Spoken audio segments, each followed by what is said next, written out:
எல்லாரும் லவ்வர்ஸ் டேவே ஃபெஸ்டிவலா கொண்டாடிட்டு இருக்க இந்த நேரத்துல நம்மள மாதிரி ஆட்கள்லாம் கொண்டாடவே கூடாதா அப்படின்ற ஒரு கேள்விக்கு உண்டான பதில் தாங்க இது. நம்மள மாதிரி ஃபுடிஸ்க்காகவே நம்ம ஊர்ல ஃபர்ஸ்ட் டைமா நீல்கிரிஸ் சிக்கன் பிரியாணி, வெஸ்ட் பெங்கால் கொல்கத்தா சைடுல மட்டுமே கிடைக்கிற நர்கிஸ் பிரியாணி, ஹைதராபாத்தி மட்டன் பிரியாணி, செட்டிநாடு பிரியாணி அப்படின்னு சொல்லிட்டு பிரியாணிக்குனே ஒரு ஃபெஸ்டிவலை கொண்டு வந்துட்டாங்க. நம்ம குமராபாளையம் டு சங்ககிரி பைபாஸ்ல SSM காலேஜ் தாண்டிய லெஃப்ட் சைட்லயே இருக்கிறவங்க தாங்க வாழையில ரெஸ்டாரண்ட். கப்போஸ் கஃபேல ரொம்ப வருஷமா சக்சஸ்ஃபுல்லா பண்ணிட்டு இருந்தவங்க இப்ப வாழையில ரெஸ்டாரண்ட்ல இந்த 4 பிரியாணியுமே 189 ரூபாய்க்கு இன்ட்ரோ பண்ணிருக்காங்க.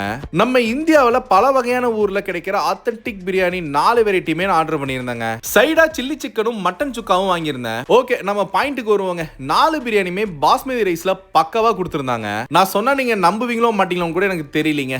4 பிரியாணியுமே ஒவ்வொன்றுமே ஒரு யூனிக்கான டேஸ்ட்ல பக்காவா ஜம்முன்னு இருந்தது. ஏன்னா எனக்கு 4 பிரியாணியுமே ரொம்பவுமே பிடிச்சிருந்ததுங்க. எதை சொல்றது எதை விடுறதுனே தெரியல. அவ்வளோ ஒரு குவாலிட்டியா அவ்வளோ ஒரு ஒர்த்தா கொடுத்திருந்தாங்க.